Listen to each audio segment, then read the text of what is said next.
I'm going to talk about some of the experiences that Harwich Conservation Trust and its project partners have undergone through two completed eco-restorations of retired cranberry bogs and one that's in the preliminary design stage.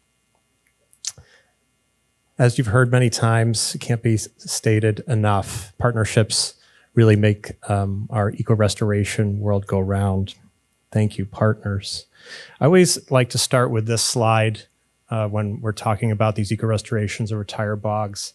In work as a land trust, our primary mission is to preserve land that protects water resources, preserve land that protects wildlife habitat and scenic views and walking trails and all of those environmental values that really shape and create our unique quality of life here. And part of the eco-restoration journey for land trusts can include the acquisition phase. So you hear a little bit about that with some of the case studies. How did we get here? Well, we know that naturally occurring red maple and Atlantic white cedar wetlands were cleared about 2 centuries ago. And then they were ditched and converted to commercial cranberry agriculture uses. Over the past few decades, small-scale farmers have really been suffering from a range of economic factors, mostly caused by oversupply from much larger agribusiness operations in places like Wisconsin and even Canada and other places, really flooding the market with cranberries, which drives down the price and makes it harder to turn a profit. They've been facing labor shortages, warmer winters that have been affecting their agricultural practices. And so what are their choices? These are hardworking folks. These are part of our community. Generational transfer of some of these properties, right? These cranberry bog properties. Cranberry roots run deep on the Cape, especially in Harwich. So they either sell the upland for development or they'll sell to a town or a local land trust, keep it open to the public, protect those natural resources that they also hold near and dear to their hearts. And so we've been very lucky to connect and cultivate long-term relationships with farmers, cranberry growers in Harwich. And so they're a big part of this eco-restoration story. Here's the project that we're involved in right now, kicking off a preliminary design study with our engineering firm, Interfluve. The engineering study and data collection that supports it is funded by a grant from the state's Division of Ecological Restoration.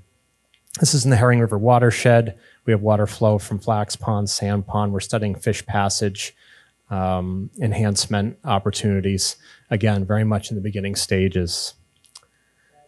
Here's a quick snapshot of a project that was completed 2 years ago that took about 14 years in the planning, permitting, and then about 9 months of construction. This is in the heart of Harwich Port.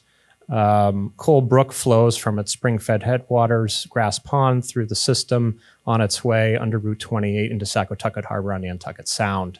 So the project envelope was, you can see there's an aerial, was the yellow. So about 55 acres within that 66-acre property in Harwich Port. 44 acres of wetland restored, a mile of stream and 4 ponds created. Downstream portion is tidally influenced, so that's set the stage for salt marsh migration over time. There's also a half-mile all-persons trail. There's a look at the concept design when we were circa 2022, nearing final design. You see the necklace of the 4 ponds there. Coal Brook flows through there. This is very important because one of the features was to naturally reduce nitrogen through the system as groundwater intercepted by the ponds and surface water flowing through Coal Brook into the ponds and back down through the system into Saquotucket Harbor. Nitrogen would be reduced, therefore save Harwich taxpayers money in terms of reduced sewering infrastructure in the Coal Brook watershed long term. Here's the third project. This was just completed last fall. This is opposite Cape Cod Regional Technical High School off of exit 82, formerly exit 10 on Route 6, Cape Cod Rail Trail passes through, and then there's Hinckley's Pond, which is really the main surface source water for the Herring River, one of the most productive alewife spawning migratory routes in New England. This project was comprised of 2 sites, about 11 acres here and 19 acres here of retired bog. Harwich Conservation Trust acquired this from the Jenkins family, who are looking to at least exit this part of their cranberry bog portfolio, exit the industry. And we're working with a private family here who still owns this, but the property will be subject to a conservation restriction. This is when I'm going to get into the lessons learned part of the presentation. These are things we've learned along the way. They fall into the shoulda, woulda, coulda category, or do-over if we had all of the information up front. It's sort of live and learn category. If you have a project, eco-restoration project, and it is next to a pond and it happens to have a manually controlled board culvert system. So think boards put in by the DNR or Mass Division of Fisheries for fish passage purposes. Because like I said, herring are swimming up here right now into here and through fishways into other ponds. Make sure you have a good read on the top level of that board, because our pond overlook was built according to the data we had at the time, which spanned several years prior, of the average water level. It was also a drought last year. There was also change in the DNR staff. And lo and behold, last fall, a board was put here for the proper purpose of supporting the herring migration pattern. And with the storms that we've had and the winds coming across this fetch, there's been undermining of that pond overlook. And so if we had thought about this a little differently, we might have raised the elevation of that pond overlook more at the beginning rather than having to address those fixes now. We do have a more durable fix in place, we believe, as of 2 weeks ago. Here's a lesson learned about bridge construction. Again, we learned by doing. We all learn by doing. We learn from each other. That's why these conferences are so helpful. This is Cold Brook, the finished all-persons trail. Cold Brook flowing freely for the first time in over a century on its way to Saquatucket Harbor on the Sound. This is one of 4 bridges created. I'm going to show you a series of 3 before, during, and after eco-restoration. The last image will show the location of 2 of those 4 bridges. So that's before, during, after, pardon me. I had some slides mixed up. Anyways, the bridges are, that was another portion of the property off to the east. This is where the bridges are to the west. And this is the old bog perimeter road here that's been turned into all-persons trail, Cold Brook flowing through.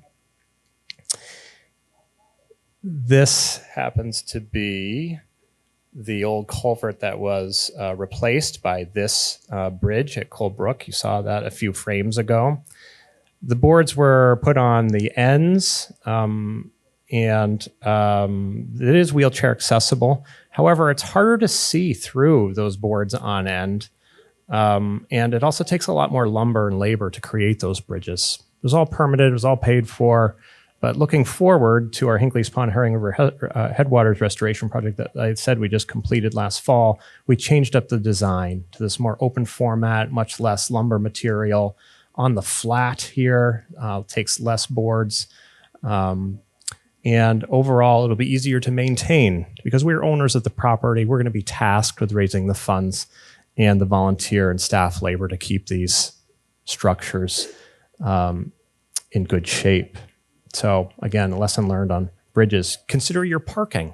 This is something else we had to really think long and hard about. This is Cold Brook parking. This is the finished parking area. This happens to be last year's gathering of land trust and town reps as part of the Cape legislative delegation's visit annually to a local conservation area. This parking lot ended up filling in the summer multiple times last year. We were in the middle of our Hinckley's Pond Herring River Headwaters construction phase. I'm headed to a meeting at Hinckley's Pond Herring River Headwaters. Wanted to stop by here. I couldn't even find a parking space. That's wonderful. It's so popular. People love it. It made us think we did a change order midstream with our eco-restoration construction contractor for the parking lot at the Hinckley's Pond site. We added more spaces, realizing that this is such a popular benefit for the community, for all ages, all abilities to get out and connect with nature. So think about your parking. Think about some uses you might not expect. We are always trying to, as everyone else in this eco-restoration practitioning world, always trying to educate folks that eco-restoration is ongoing efforts in progress. Land still needs time to heal after the construction is completed. We're seeing a rise, especially on the Hinckley's Pond Herring River headwaters area, which the Cape Cod Rail Trail runs through, of e-bikes.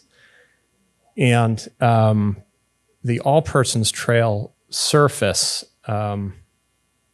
is expensive. And that means it's on us to repair any rutting that might get exacerbated from extreme weather event that might cause more erosion.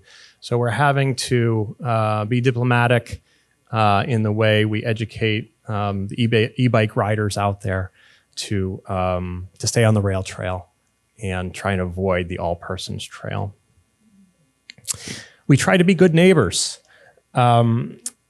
This is one of the neighbors who had a property that we worked on acquiring as part of the Coldbrook acquisition, owned 8 acres, shared 50% of the surface water rights to Coldbrook. And so we knew that we had to come to some kind of agreement on the property for acquisition or control of the water rights in order to have a free-flowing Coldbrook system.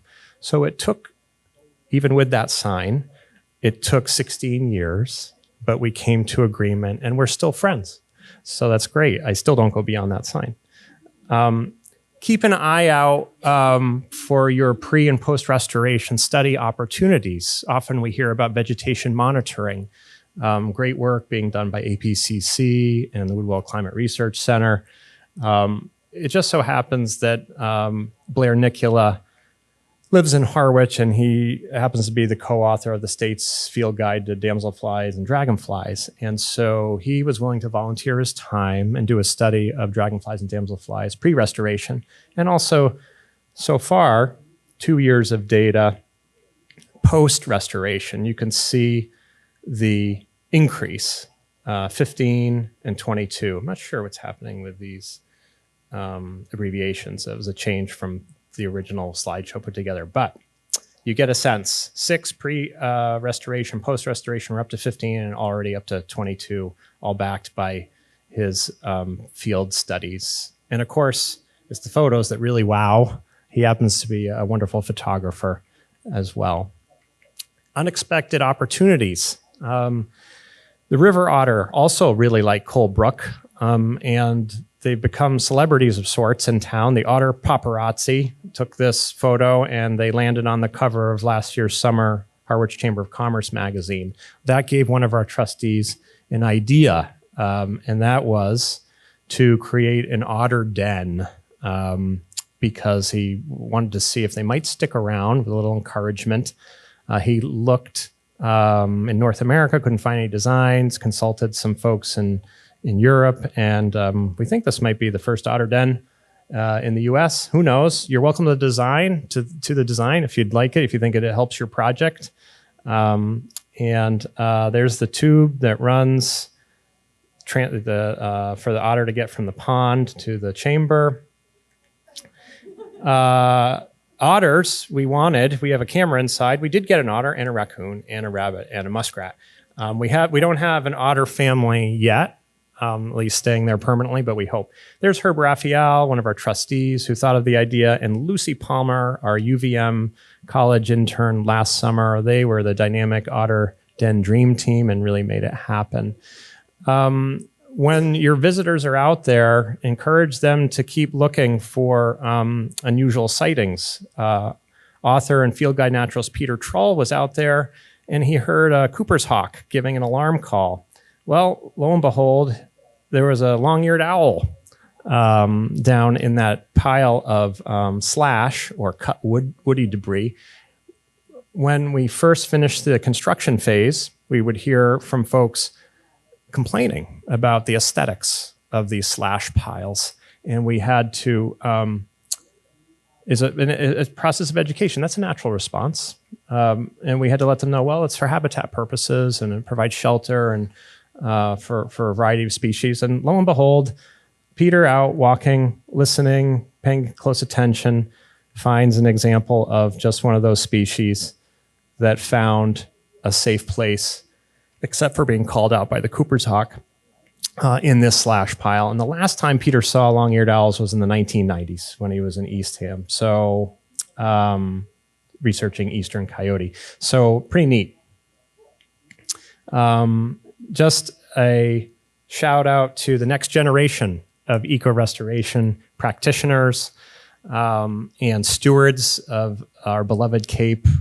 You've heard it before. We just love to get people out on the land, including all ages, such as the diverse learners from the Monomoy Regional High School, newbies in nature. Whoa, wow, look at all the slides.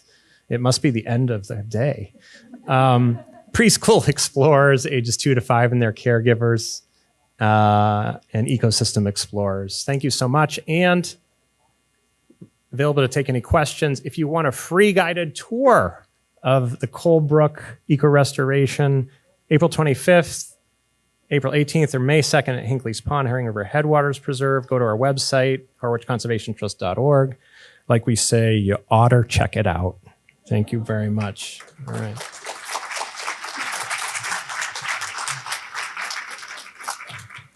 All right, we have time for one question. Any takers? Over here. Good afternoon, Michael. I'm Purvi Patel, former MIPA analyst, and it's really nice to see this project completed. Just a quick question about the parking. So how do you balance the trade-off between the impervious area and the parking when you're saying that's a lesson learned for yourself? Yeah, thanks for asking that. The impervious versus pervious. Well, impervious at the Colebrook site, and we work with the BSC group to have what was quite apparent in that slide was the as much or more of parking area in terms of square footage dedicated to drainage swales.